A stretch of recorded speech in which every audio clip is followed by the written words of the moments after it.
Hey, everybody, welcome back to another Intermissions episode. I call this Extra Innings, where we're leaving the diamond into a new sport, a new world. Tell us who you are today. Hey, thanks for having me. Ryan Gloer, serve on staff with FCA in Charlotte, North Carolina. Let's go, Charlotte, man. I love that part of the country. Good food and super nice people is what I've experienced. Yes. Hey, Brian, tell us a little about FCA. How long you been on staff? This fall will be 17 years since I started the journey of coming on staff with FCA. Spent my first 3 years on the Atlanta staff and have been in Charlotte for all the rest. That's awesome. 17 years. That's a journey. You got a lot of stories to share then. Yeah, just a few. Well, hey, let's start with this one. What got you into FCA? Yeah, great question. Man, grew up in the coach's office, grew up on the south side of Atlanta, and I always joke that Dad basically had a crib in the coach's office. So that was the world I was in. Grew up in an amazing family.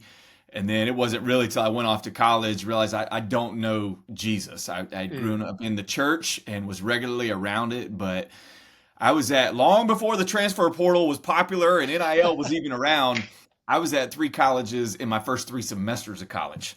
Hey, there you go. When I got to the third university, first day of football practice, my college football coach is talking about Jesus, the story of Nehemiah, love, and relationships. And I'm like, man, I never heard a coach talk like this before. And so whole season goes on, man, just planting, watering. And it was when I was home for Christmas break, ended up just in a really dark place. It was middle of my sophomore year of college and called a former teammate in the middle of the night. He started reading the book of Revelation to me through the phone, Revelation chapter 3. And man, that's what God used to open up my eyes, draw me to himself, and ended up going back on campus 2 weeks later. And the first thing I did was go talk to my coach. And the first thing he did was connect me with FCA. He said, man, this is awesome. He said, FCA meets on this day at this time and in this room, and I'll see you there. And just as a 19, about to be 20-year-old, that launched me into my FCA journey. A few months later, he's sending me to FCA camp to serve as a huddle leader. Wow. I never heard about what that was before, but I was doing it and went just because coach told me to go. And it was a hugely influential time in my life, and ended up getting plugged in for 2.5 years on the college campus. And about 6 months after I graduated, I mean, I don't know how much time we're going to get into different stuff today, but realized really quickly the first thing I stepped into wasn't going to be what I was going to do with my life. And just kind of in this wilderness place of, all right, I'm stepping out into the middle of the unknown, and was coaching, doing some sports performance training on the side. And the FCA guy for the area pursued me and just said, hey, you ever thought about doing this? Yeah. And I said, man, I love FCA. My 22-year-old brain, I know you could work for you guys, right? It's like, I knew things were around. I knew I had done camps, and I knew I had FCA Bibles, but I just did not know like how to formulate what it looked like to come on staff as an FCA staff guy. And that's what happened. I was 22 and hadn't looked back. Dude, that's amazing. So back up for me really fast. What college were you at? I'm at UNC Charlotte. UNC Charlotte. So that's where you were playing when you met this coach? No, that's a whole different story. Yeah, so I played at University. Okay. Crazy enough, they started college football in 2005. Okay.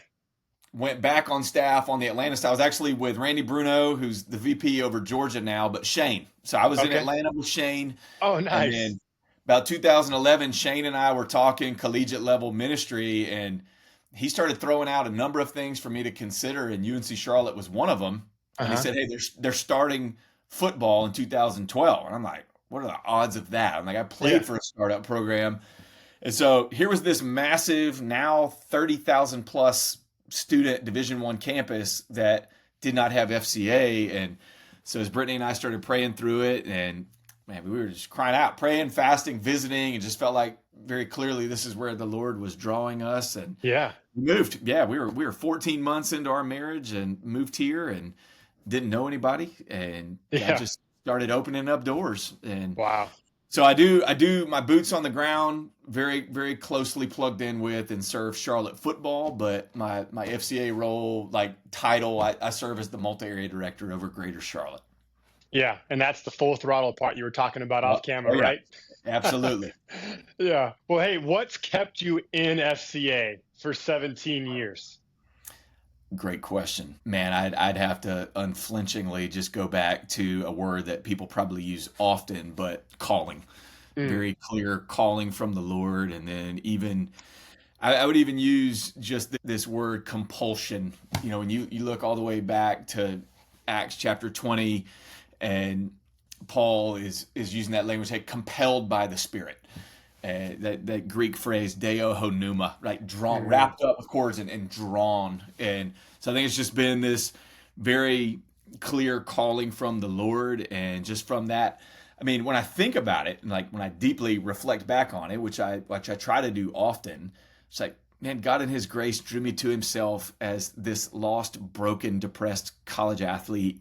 Mm, I was plugged into FCA almost at like the very beginning of my walk with Jesus, and it had a radical effect on my life as a college guy. And then shortly after graduating, coming on staff. I mean, hey, praise God, I don't know much else. It's just yeah. like it's just been just this key thing that He's used in my journey, Yeah. and I'm forever grateful for that. But yeah, in terms of just getting a business major in college and growing up on the south side of Atlanta, where Chick-fil-A is king, and I got offered a really unique opportunity with Chick-fil-A, took it, realized that's not going to be what I do for my life. Yeah. Within those couple of months with Chick-fil-A, that God introduced me to friends, mentors, wise counsel brothers, partners, donors that have been by me for the last 17 years. Yeah. So just, when Randy starts talking FCA, I'm like, man, that sounds like the best thing in the world. I just didn't know you could do that. And Yeah.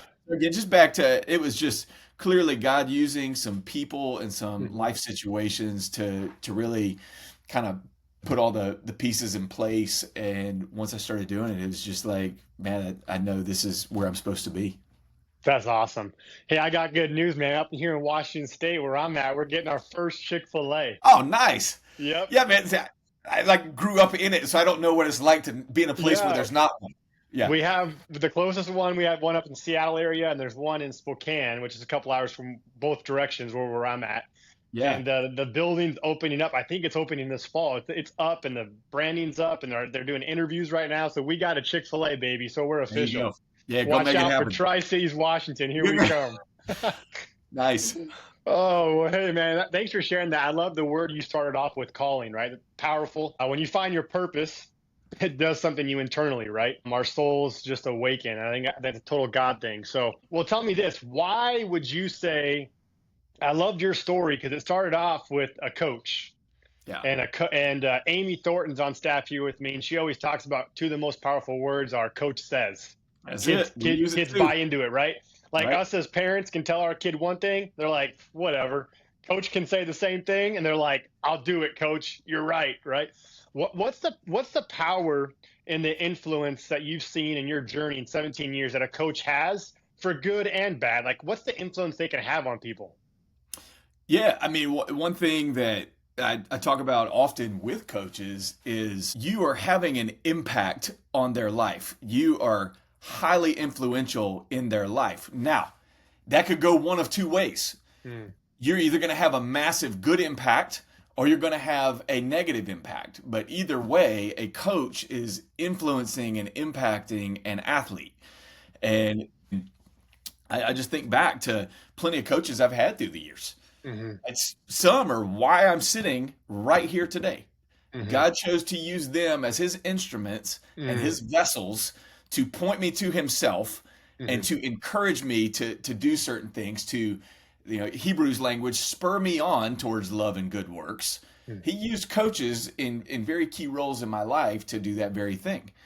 There's other coaches that I've had. It's not going to be people that I'm going to choose to reference or talk about on a podcast in Yeah. a way that's like, man, there are things I had to learn in very, just say, different ways Yep. than I hard times than I did Yep. with even through some of these godly coaches that were pointing me to Jesus. So that, yeah, and not all coaches are doing that, and they're still having a very positive impact in very good ways. But Yeah. when you look at here's a godly coach who what we would refer to, right, that 360 coach Yep. Yep. You have mind, body, spirit, who's kind of combining all of those things. Man, Yeah. what a drastic difference that type of coach makes.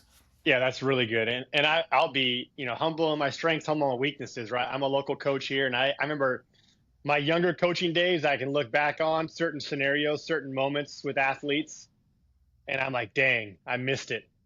Yeah. Oh yeah. And it took maturity, it took some humility, and I still have moments where I got to check my heart, right, and make sure I'm out there for the right reasons, and representing Jesus and using that platform for everything you're saying. So I appreciate you sharing that.